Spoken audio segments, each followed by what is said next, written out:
Hello guys, welcome to this tutorial. So ngayon naman didiscuss ko why you need a personal blog. Is Facebook enough? Okay, so actually, ito po yung isang bagay na gusto kong makita at maintindihan nyo po kung bakit napakaganda na mayroon kang sariling blog. Now, a lot of people po, okay, they would look at YouTube, they like a video, what they do, they copy the link and share it on their timeline. Okay, so this is what they do. Okay, so they share it, okay, post. So, nangyari po, nakita ng downline mo, ni-like. Nakita po ng downline niya, ni-like. Nakita ng downline niya, ni-like. Okay? The problem is, that is good. Okay? The problem would be, a lot of the prospect, makikita po to sa timeline nila or sa newsfeed nila tong video na to. But the problem was, when they click this video, okay, and they click YouTube, what would happen was, malilink po sila papunta sa YouTube. Okay? And as you can see, since you are not the owner of this video, what would happen was, meron po tong link. So, kung meron tao na tinignan niya po to, your prospect, nakita, kinilik po tong link na to, mag-o-open po yan to this. Okay? So, ang mangyayari po, ikaw na upline ang nag-share, downline mo, shinare din, shinare ng downline, ikaw nagpakapagod, ikaw nagpuyat, ikaw nag-share, everyday sineshare mo, but the problem was, ang nag-benefit po was yung may-ari ng video na to, itong tao na to. Okay? So, let's face it, oo, maaaring hindi lahat mapunta rito, but still, you're giving this guy an opportunity para makuha yung mga pinaghirapan mo. And that is not the right way of doing this. Okay? So, ang nangyayari on the long run, etong tao na to, marami siyang nare-recruit dahil sa dami ng taong nagla-like nung video niya from YouTube and pabalik po sa kanya. Ang saklap, ikaw ang nag-post, ikaw ang nag-market, pero hindi ikaw ang nakatanggap. Okay? Now, what if you have your own blog? Okay? Kaya nga, at least, ang daming tao may nakitang isang picture sa Facebook, okay? Ni-like, sinare, okay? And it goes back, bumabalik po yan doon sa taong nag-post.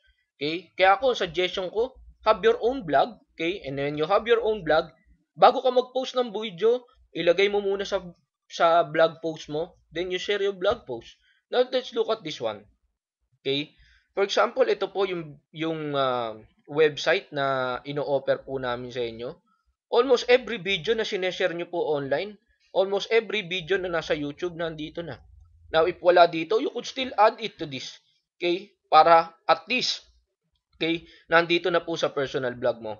Ang kagandahan po nito, nandyan yung ikaw, nandyan yung cellphone number mo. So, your blog serves as your clear book online. Your blog serves as your calling card online. Okay? So, you just pick a video. Okay? You want to see more video, just load more video. Okay? Or you want to see success stories video, just load more video. Okay? So, nakita mo yung gusto mo? All you need to do is just click the video. Okay? Then still copy the link. Then this time when you post it on your timeline or your newsfeed, look at what happens. Okay? Same thing. I share it. Okay? But this time guys, when people see this and they like it, pag ito po kinilik, ang makikinabang po was ikaw. Why? Because this link will always link back to your blog. Okay? So, pag nag-link yan papunta sa blog mo, dito siya manonood ng video, dito niya makikita yung number mo, cellphone mo. In fact, he could even log in using his Facebook account and chat you at once. So, with that, malalaman mo na yung Facebook niya na nakakita ng video mo. So, pwede mo na siyang i-chat. In fact, pag napunta po siya sa video mo, okay, at napunta siya sa blog nyo, he could explore more videos. In fact, isa lang ang shinare mo pero lumalabas mas marami kang na-share because pag nagustuhan niya yun, he could explore your blog and become interested because nandito na almost lahat ng gagamitin mo pang convince. So, ang mangyayari, chat ka na how to join. Okay, so, try to see which is much better. This one or this one. Okay? This one, ang gagawin niya po, ititignan niya po lahat ng videos na pinost nitong tao na to. And to the point is, hindi ikaw ang nag-share, ibang tao. Ang kukontakin, yung may-ari ng mga video. Okay? So, this is not the right way of doing it. So, a lot of people, nakikita ko, nagsasabi, kumita tayo, let's use Facebook, okay, to earn in AIM Global. Well, that is good. But the point is, you have to do it right. Okay? Kung kumikita ka doing this same thing, how much more kung ma-perfect mo?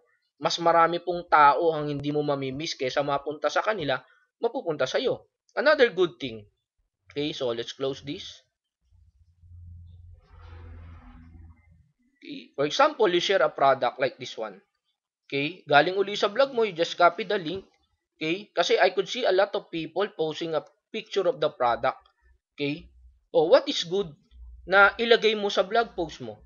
Guys, pag nilagay mo sa vlog post mo, nagustuhan niya yung product na pinost mo, like this one, look at what will happen. Okay? What he will do, nakita niya yung product, he will click this one. He goes back to your blog. Okay?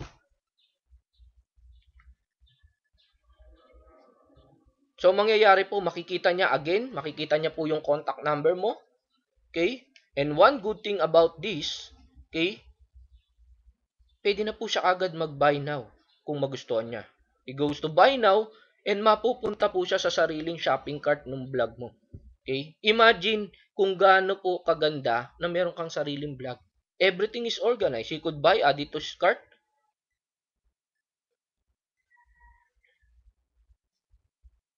Kaya mangyayari po, pag bumili po to, ikaw po ang kukontakin kasi nandyan yung number mo, magbabayad siya, magdideposito siya sa'yo. Okay? View his cart. Okay? And it's all happening in your blog. Okay? Now, try to see which is much better. Okay? Mag-share ka or mag-like ka ng video ng iba or ilagay mo sa blog post mo and use your blog to share it to Facebook para all the time po na mag-share ka ng link, this time bumabalik po palagi sa'yo. And you reap all the benefits ng pinaghirapan mo. And one good thing about this, okay, ito pong vlog na to, pwede nating integrate sa Facebook like this one. Okay? Is the website, the shopping cart, and the flyer. For example, try to see. This is inside Facebook. Okay? And my blog is inside Facebook. Okay? So you could even share this link. Okay? Ayaw nyo lumabas sa Facebook. Okay? Ayaw nyo siyang malink sa ibang lugar at gusto nyo nasa Facebook pa rin, then share this link. Ang kagandahan po, he will click this link, but this time po mapupunta siya, same, still in Facebook, but this time it's your blog na nasa loob ng Facebook. Imagine how wonderful this new tool na binibigay po namin na napakaganda. Okay? So, another, you could add your shopping cart in your Facebook. Still, it's in your Facebook. Okay? We have a flyer like this one. Okay? Ito po yung usual na ginagamit ng mga affiliate marketer. Why? To get there, importante po mag-get po natin yung mga email nila. So, if they become interested, they will subscribe and send to you. In fact, they could even connect with using their Facebook account. Okay? And imagine, most of the proofs nandito. Okay? They could just simply share this flyer. Okay? And with this,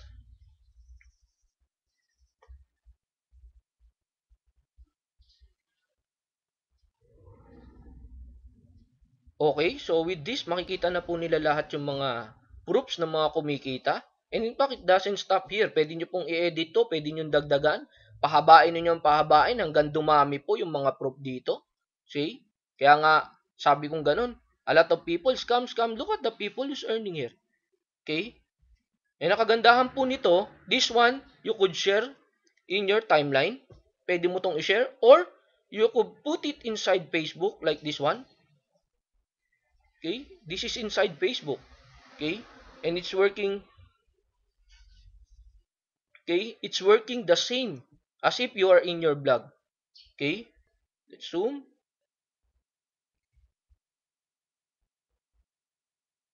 Okay? So as if you are inside your blog. Okay? And only thing that you should do is just share this link. Okay? Again in your timeline. Like this. And still, nasa loob po siya ng Facebook. In fact, even the live webinar na ginagawa po natin, we could still place it in Facebook. So, you could send this link, attend my live webinar, create an event, okay? And they will attend your live webinar inside Facebook. Okay? So, guys, Windows 98 is now Windows 8. Hindi po yan nag-stop, continuous po nag-upgrade. Ang iPhone continuous nag-upgrade. TV from LCD to LED.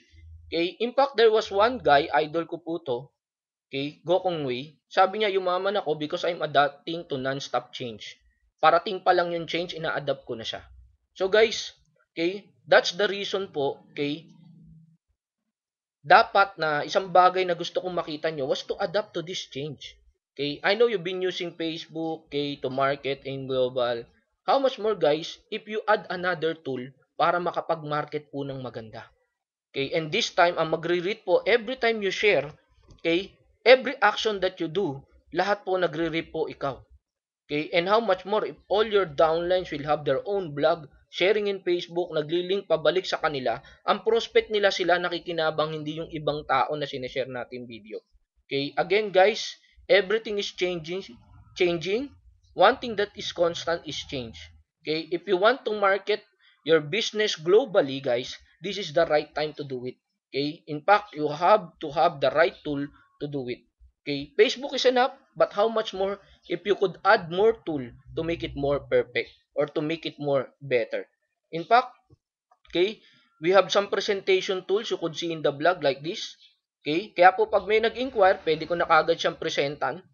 Okay, you could put here your PowerPoint or even the Clearbook. Okay, yung Clearbook po na ginagamit nyo, pwede nyo pong lagay dito. Kung ano po yung nakikita nyo sa akin ngayon, ito rin po yung nakikita ng kausap ko. So sabi ko ng ganun, sir, kung nasa UK ka, nasa UAE ka, hindi mo na kailangan pumunta at mag-meet tayo para papiling kita because napakalayo ng Ortigas from UK, from Japan, from UAE.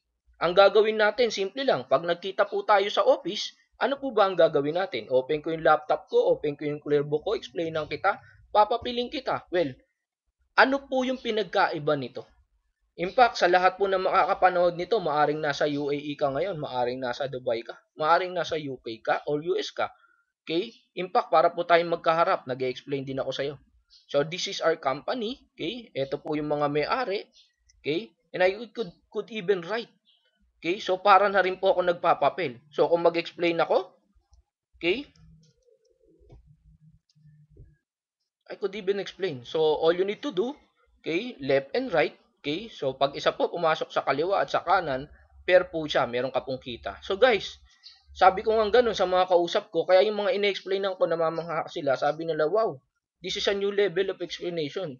Kasi po, same din, sabi ko, magkikita tayo, papapiling kita, pinapapil din kita ngayon, nagwa one-on-one din tayo.